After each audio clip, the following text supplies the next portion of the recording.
प्रिय विद्यार्थियों, आज हम महादेवी वर्मा द्वारा रचित कविता कह दे माँ क्या अब देखो, इस कविता की व्याख्या करेंगे। महादेवी वर्मा प्रमुख छायावादी कवित्री हैं। छायावाद के 4 स्तंभ हैं, जिनमें से महादेवी वर्मा एक है। महादेवी वर्मा का रश्मि काव्य संग्रह से ये कविता संकलित है, जो उनका काव्य संग्रह 1932 में प्रकाशित हुआ था। महादेवी वर्मा वह वेदना, व्यक्तिक पीड़ा और रहस्यवाद की प्रमुख कवित्री हैं। और इस कविता के अंदर भी कवित्री ने एक तरफ अपना मानवतावादी दृष्टिकोण दर्शाया है, दूसरी तरफ भारत की प्राकृतिक सौंदर्य का वर्णन किया है, जो प्रकृति की सुंदरता छायावाद की प्रमुख विशेषता भी है। पहला पद, देखूं खिलती कलियां या प्यासे सूखे अधरों को, तेरी चिर यौवन सुषमा या जर्जर जीवन देखूं। प्रस्तुत पंक्तियां हमारी पाठ्य पुस्तक के कह दे माँ क्या अब देखूं कविता से संकलित है, जिसकी कवित्री महादेवी वर्मा है। उन्होंने एक तरफ भारत की प्राकृतिक सुंदरता और उसका महत्ता का वर्णन किया है, दूसरी तरफ भारत का ही शोषित और पीड़ित व्यक्ति है, जो जीवन के अंदर पीड़ा झेल रहा है, उसी की उस पीड़ा को अभिव्यक्त किया है। देखूं खिलती कलियां, कवित्री भारत माँ के सामने अपना मत प्रस्तुत करते हुए कहती कि हे भारत माँ, मैं भारतवर्ष के अंदर खिली हुई इन कलियों को देखूं या प्यासे सूखे अधरों। अर्थात भारत की प्राकृतिक सौंदर्यता अनुपम है और चिर यौवन सुषमा, जो हमेशा युवा रहने वाली सुंदरता है, यानी कि यहाँ पर ऋतुएं बदलती रहती हैं और प्रकृति अपना सुंदरता का रूप बनाए रखती है। तो वो प्राकृतिक सुंदरता को मैं निहारूं या प्यासे सूखे अधरों को या जर्जर जीवन देखूं। अर्थात जो पीड़ित और शोषित व्यक्ति है, जिसके दुख के कारण होठ सूख गए हैं और उसका जीवन जर्जर हो चुका है, मैं उसको निहारूं। कवित्री अपना मानवतावादी दृष्टिकोण यहाँ प्रकट करते हुए उस सामान्य मनुष्य के प्रति अपना भाव दर्शाना चाहती है। विशेष इस पद में कवित्री का मानवतावादी दृष्टिकोण प्रस्तुत हुआ है। तत्सम तद्भव शब्दावली का सुंदर प्रयोग किया गया है। लाक्षणिकता और प्रतीकात्मक के भाव सौंदर्य में अभिवृद्धि की है। अनुप्रास, रूपक, संदेह अलंकारों का सहज प्रयोग किया गया है। भाषा प्रसाद गुण संपन्न है। विशेष सभी पदों में इसी प्रकार से आता रहेगा, केवल अलंकारों में बदलाव होता है। अगला पद देखिए, देखूं हिम हीरक हंसते, हिलते नीले कमलों पर। यानी कि कवित्री कहती है कि नीले नीले कमल खिले हुए हैं और उन खिले हुए कमलों के ऊपर हीरे के समान ओस की बूंदें हिलती हुई दिखाई दे रही हैं, जो प्राकृतिक सौंदर्य में अभिवृद्धि कर रही है। या मुरझाई पलकों से झरते आंसू कण देखूं। और दूसरी तरफ एक सामान्य व्यक्ति का जीवन जो पीड़ा से युक्त है, जिसकी आंखें मुरझा गई हैं, दुख से पीड़ित हैं और उसकी आंखों से आंसू बह रहे हैं, मैं उसको देखूं। अर्थात एक तरफ प्रकृति की सुंदरता है, दूसरी तरफ सामान्य जन की पीड़ा है। कवित्री यहाँ सामान्य जन के प्रति अपनी भावना दर्शाती है और मानवतावादी दृष्टिकोण प्रस्तुत करती है। सौरभ पी पी कर बहता, देखूं यह मन समरण।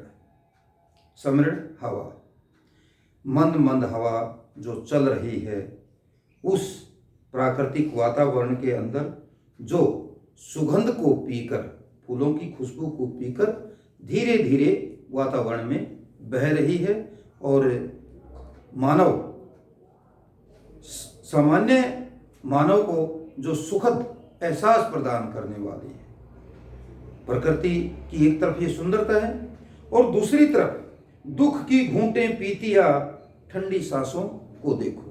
दूसरी तरफ पीड़ित व्यक्ति है जो दुख की घूंट पी करके अपना जीवन व्यतीत कर रहा है। ठंडी सांसों को देखो और उस पीड़ा के कारण उसके हृदय से जो आहें निकल रही हैं, मैं उन आहों को देखूं या फिर उस प्राकृतिक सौंदर्य को देखूं।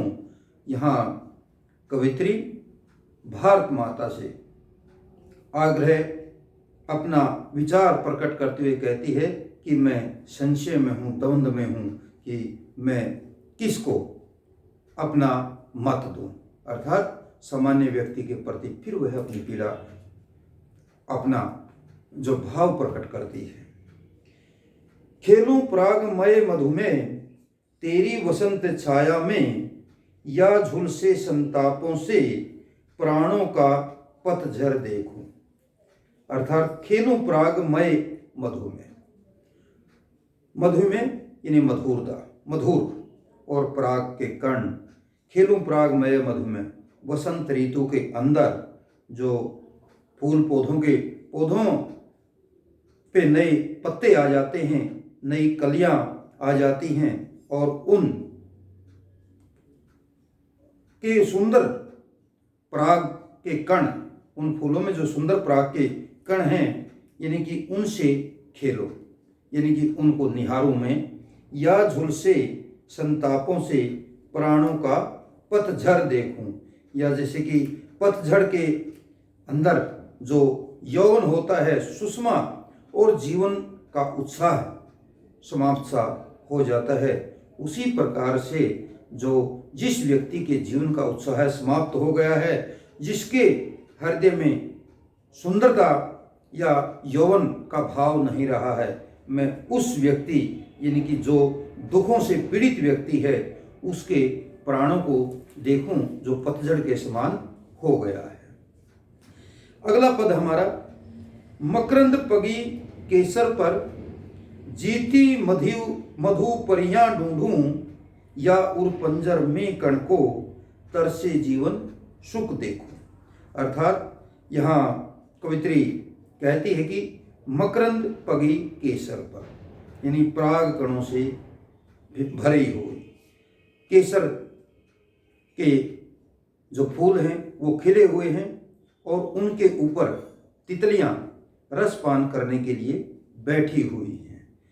जीती मधु परियां ढूंढूं, अर्थात कवित्री कहती है यहाँ पर कि मैं केसर के फूलों के ऊपर उस पराग कणों के रस से भीगी हुई मधुमक्खियों को ढूंढूं, अर्थात उनका जो विलास है उसको निहारूं।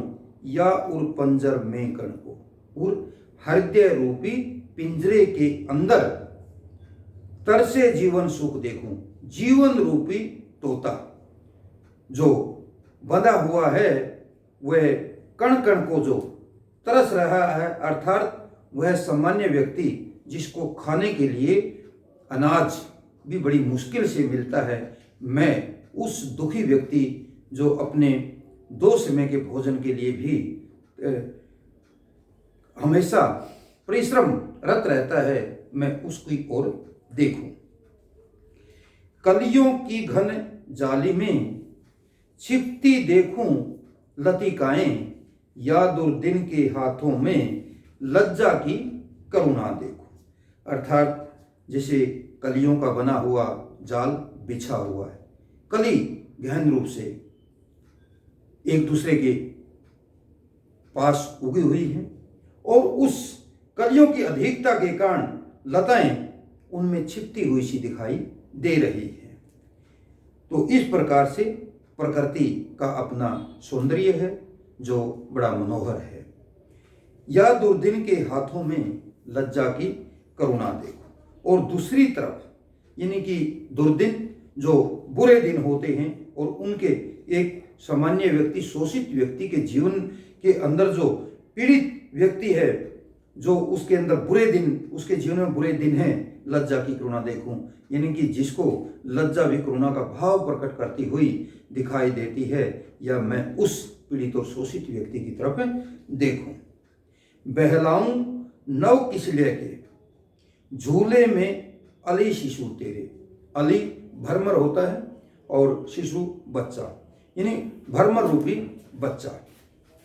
और किसले जो नव पल्लव हैं, नव पत्ते हैं, उनके अंदर बहलाऊं नव किसले के, झूले में अली शिशु तेरे। अर्थात मैं इस नए नए प्रकृति के अंदर जो नए नए कलियां और पत्ते खिले हुए हैं, उनके अंदर जो भ्रमर रूपी बालक है वो झूलते हुए को देखूं। अर्थात उनके अंदर अपने मन को बहलाऊं, उनको देखते हुए। या पाषाणों में मसले या फूलों से सहसव देखूं। जो पाषाणों में मसले या फूलों से सहसव देखूं, अर्थात फूलों के समान कोमल बच्चे और कठोर जीवन व्यतीत करते हुए जो अपने जीवन लीला को समाप्त कर जाते हैं, अर्थात उन्हें जिंदगी के अंदर अपने आवश्यक जीवन जीने के लिए जिन खाद्य पदार्थों की जरूरत होती है वो भी नहीं मिल पाते हैं, या मैं उन बच्चों की तरफ निहारूं। एक तरफ भरमर मस्ती कर रहे हैं और मस्ती का आलम है, और दूसरी तरफ एक शोषित और पीड़ित व्यक्ति के जो बच्चे हैं वो भूख के कारण मर रहे हैं, मैं किसकी ओर देखूं। तेरी असीम आंगन की देखूं जगमग दिवाली, या इस निर्जन कोने के बुझते दीपक को देखूं। यहाँ कवित्री कहती है, एक तरफ प्रकृति का यौवन रंग बिरंगे फलों और फूलों और पत्तों से युक्त है, और उसके अंदर विभिन्न प्रकार की प्राकृतिक सौंदर्य के कारण दिवाली का सा वातावरण हो गया है। अर्थात जिस प्रकार दिवाली के अवसर पर चारों ओर खुशी का वातावरण होता है, उसी प्रकार से प्रकृति की जो सुंदरता है वो बड़ी मनोहर लग रही है। या इस निर्जन कोने के बुझते दीपक को देखूं, या फिर इस किसी कोने के अंदर जीवन रूपी दीपक को बुझते हुए किसी व्यक्ति के जीवन को देखूं।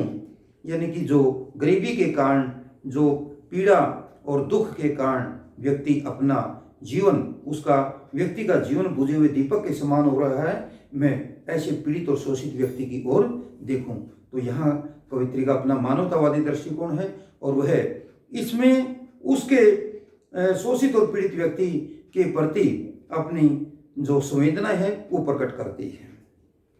देखूं विहगों का कलरव, घुलता जल की कलकल में, निष्पंद पड़ी वीणा से, या बिखरे मानस देखूं।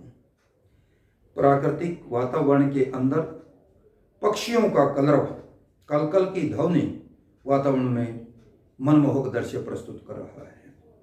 घुलता जल की कलकल में उसी प्रकार से जो पानी के झरने हैं उनसे भी कलकल की आवाज आ रही है, और उन पक्षियों की आवाज के अंदर वो मिलकर उस प्राकृतिक वातावरण की सुंदरता को और बढ़ा रही है।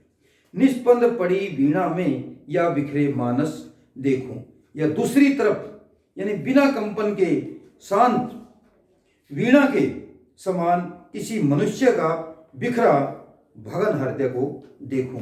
अर्थात कहने का कवित्री कहती है कि दूसरी तरफ यानी कि व्यवस्थावश उसका टूटा हुआ हृदय है किसान का या शोषित व्यक्ति का, कि मैं उस प्राकृतिक सौंदर्य के अंदर अपना मन रमाऊं या उस शोषित और पीड़ित व्यक्ति की तरफ देखूं जिसका जो जीवन है किसी कोने में बुझे हुए दीपक के समान पड़ा हुआ है।